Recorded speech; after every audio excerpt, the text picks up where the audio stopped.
Hey all, Beer League back here with some end game gearing guides for Path of Exile 3.10 for the all content miner build.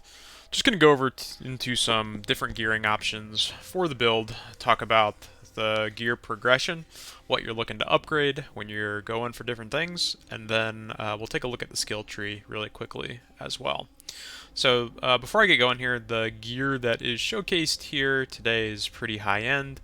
For the most part, many of these items have much cheaper alternatives that you can go for that will allow you to start the build much sooner in a new league.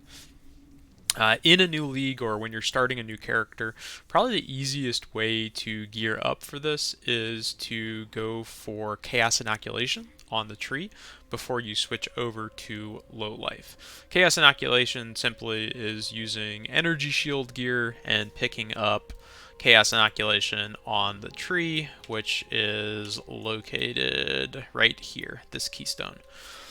So before you do get into the end game gearing, you will take this keystone Chaos Inoculation, and you will be not taking this keystone Pain Attunement. But let's go ahead and talk about gearing for Lowlife. We can talk about that as a new character and as building up an existing character. So there are two key items that you will need to create a Lowlife miner character for it to function properly. The first is Chevron's wrappings. You do not need a 6 link to get going. It's very, very easy to get started on a 5 link. Typically, this will be the first big item that I purchase in the course of a league, or if I'm playing solo self-found, I will go ahead and farm the cards that typically drop wherever Chevron is a boss, either in the storyline or in a map, depending on where she moves around when they rework the Atlas. This item is pretty mandatory for the build to work well, as it does make it so that chaos damage does not bypass your energy shield, and it allows you to reserve your life to give you more auras. It has a decent ES score as well. Then the other item that you will need is Presence of Chelula. This item in current league is actually incredibly easy and cheap to obtain because of the different ways to acquire breachstones. Depending on how common breachstones are in a league, the item can be relatively cheap or relatively expensive. In solo self-found, this is a slightly more difficult item to obtain. While it isn't necessary for the build, as there are other ways to get stun immunity, it does add a very nice chunk of chaos resistances. It gives you a good chunk of ES, and it does make it so that you cannot be stunned. The unupgraded version of this amulet also is able to be used as stun immunity. It does not give you the energy shield, though. Currently in League, this would probably be my second upgrade, as currently it is extremely cheap. The other uniques that I'm wearing in this build currently are both Prism Guardian and Machina Mitts.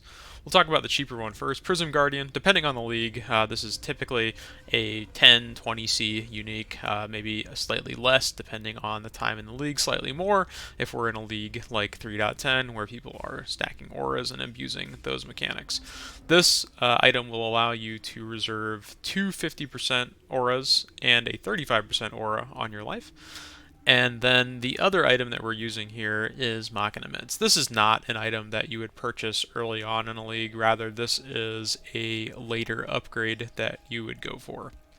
Machina Mitts allow us to leech, and they allow us to take the Keystone Ghost Reaver, which allows us to leech our to our energy shield. This is very helpful for staying alive.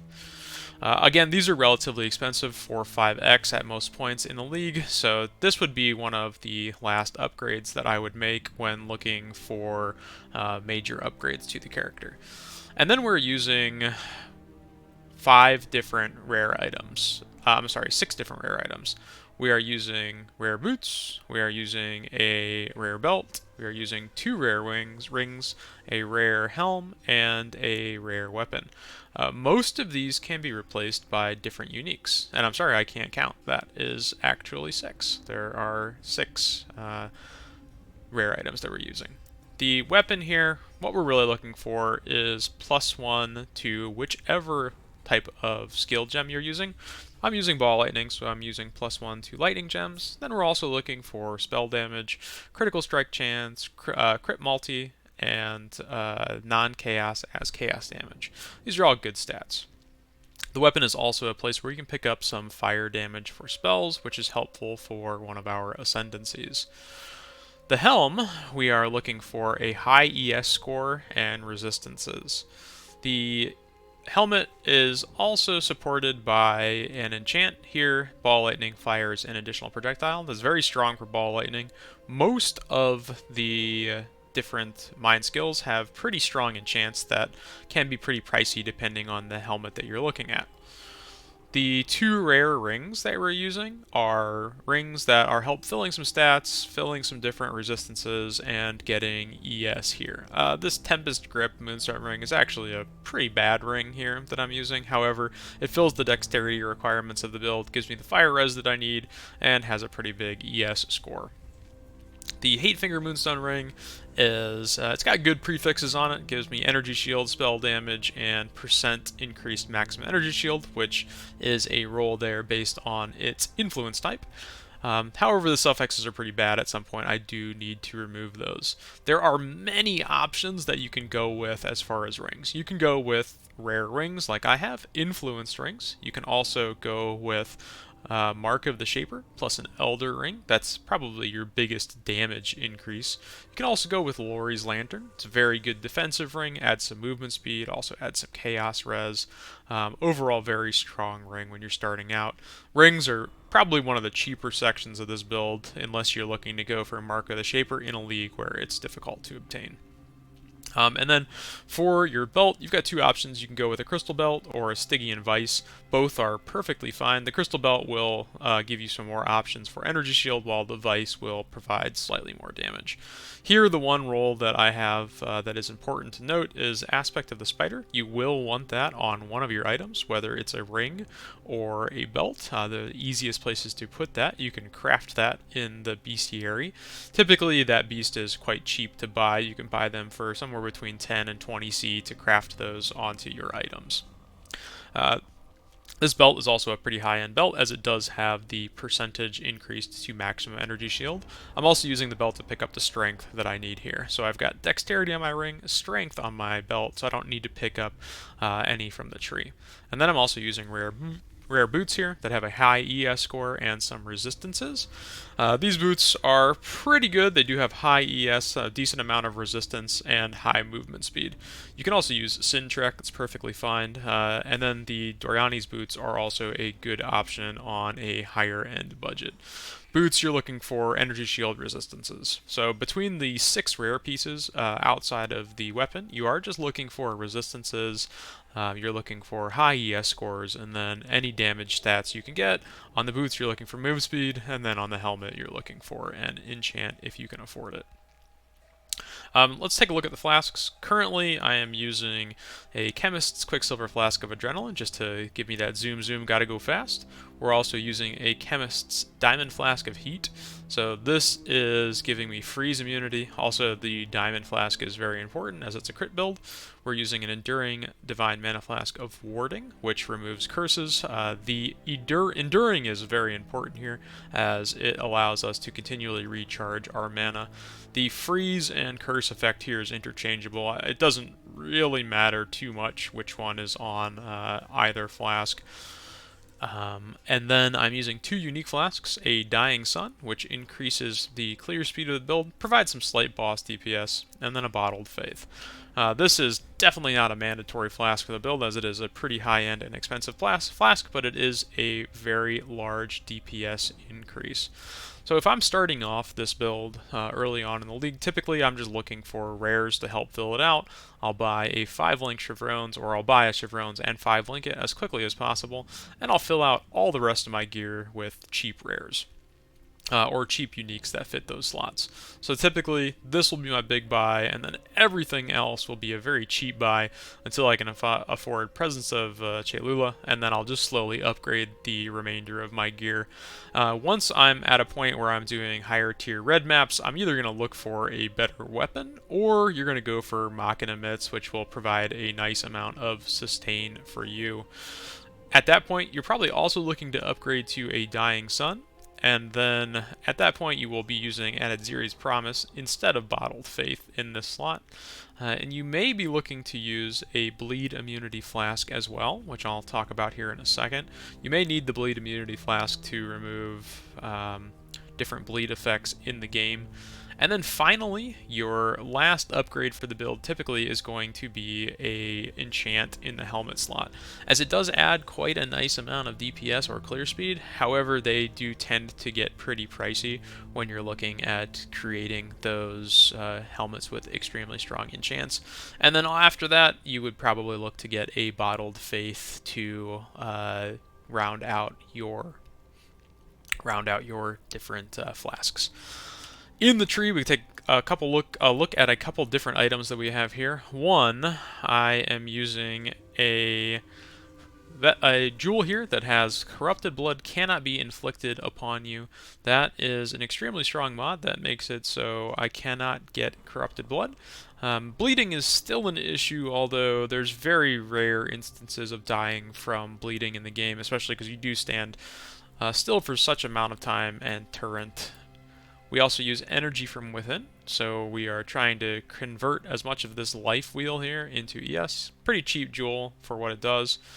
And then we are also using a Watcher's Eye that gives us damage penetration while affected by Wrath. We are, of course, using Wrath, so that is very good for us. This jewel by itself is not a perfect jewel. We would want either double penetration with Wrath and Zealotry, or we would be looking for energy shield, or I'm sorry, mana gained as energy shield while under the effects of clarity. However, that would be an extremely expensive jewel.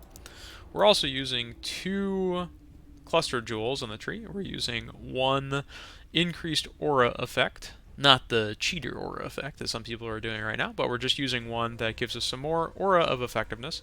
We're using First Among Equals and Stalwart Commander as our passives. Stalwart Commander gives Discipline a 30% increased aura effect, which fits in really nicely with giving us some more energy shield. And then First Among Equals simply gives us 10% increased aura of effect, which is extremely good for us. And then we're using a small energy shield cluster that gives us energy from Not. I'm also using this to fill some stats and elemental resistances. And energy from Not is simply a 100 flat energy shield bonus, which is pretty nice. And it allows us to get to 10,500 energy shield here at level 97. At level 100, 1100 would be possible. We can get to 11,000 energy shield simply by picking up a couple more percentage nodes here, or a clarity gained, or a mana gained as clarity Watcher's Eye. So looking at the tree here, there's not a whole lot that changes while you're leveling up. You start here over at this node, and you're going to work your way through all of the different damage nodes here for mines. They're all clumped in one particular point here, so you don't really have to go too terribly far. At that point, you'll go down into the middle tree and work your way up to Zealot's Oath, which really does help once you start to transition into ES gear, typically in the 60s and 70s. Then you round out the tree with Sovereignty, which allows you to gain more auras, and then you'll take the middle section of the tree and some more ES nodes to round you out. The path of building is linked in there. That should give you a pretty good idea. There really isn't a whole lot of leeway in what you would change for the build. There are a couple different variants that could be used one way or another. However, none of the other cluster jewels are really all that fantastic for the build, even though at first they may seem to be. The large cluster jewel for lightning damage, and then the medium cluster jewel for traps and mines, neither really competes with the crit damage nodes or the trap nodes on the tree. Therefore, they really aren't all that effective. The only way you'd really be able to utilize them is by dropping something like the Unnatural Calm Wheel, which honestly is just too much energy shield to drop to give up for DPS that we don't really need. Taking a look at the skills that we're running, we are currently running a Ball Lightning setup with High Impact Mine, Awakened Lightning Penetration, trap and mine damage support, swift assembly support, and slower projectile support. For ball lightning, this is probably the strongest setup that you'll find. Some people prefer to switch out swift assembly for something else. However, I like the speed that it does provide for the additional traps that you're able to get out there. High impact mine is necessary. Awakened lightning pen is extremely strong in the build. You can also go with lightning penetration or even inspiration here as a link. Trap and mine damage is of course the strongest support here, and then slower projectiles, while not great for clear speed, does add quite a bit of boss DPS to your ball lightning. In our Prison Guardian, we're using Wrath, Zealotry, and Discipline. I like to have Vol Discipline on here as well to give a little extra needed shield regeneration when possible. In our boots, we are using Summon Skitterbots, a level 3 Enlighten, Enfeeble, and Blasphemy. The level 3 Enlighten is not needed at all, just kind of gives me a little bit more wiggle room for using Flame Dash. In our gloves, we have Immortal Call, linked with cast when damage taken to provide a little bit more defensiveness, a Chaos Golem for a little bit more physical damage reduction, a Portal for not needing to carry around Portal Scrolls, and then a Blood Magic setup in our dagger that gives us clarity and precision. These are very low level skills, but they do add a nice little chunk of damage. This could also be replaced here with a Wave of Conviction setup if you are looking to add a little bit more damage to the build. You could select a Wave of Conviction and then a physical as lightning support with it, and then that would give you the ability to lower the resistances of your enemies even a little bit further. However, with lightning penetration and the penetration that we get from traps, it really isn't all that necessary. And then on our helm, we have our movement setup, so we have Flame Dash linked with faster casting, Second Wind, and Arcane Surge for a slight bit of damage there.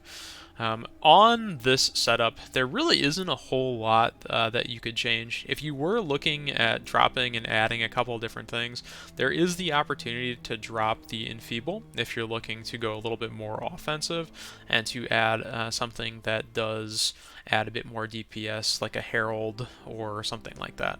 If you're looking for a little bit more speed, you can also drop something in your Prism Guardian for haste, as that does give you a nice little boost getting around the map. You could also drop Zealotry for something like Grace. That would give you a good bit of evasion for some defensiveness. If you're pushing for 100 solo or something like that, that may be an option, as the damage really is kind of off the charts crazy with this build. If you guys have any questions, feel free to hit me up in the build guide. Sorry that went a little bit longer than expected, just trying to get into the depths of the build a little bit here to show you guys what the choices are, what the tree looks like, what the gear looks like, and some of that progression as well. This should stand for the next couple leagues until Path of Exile decides to go into 2.0. It does look like they're going to stick with this current setup of influence bases for the next few leagues, so I wouldn't imagine this build to change all that much.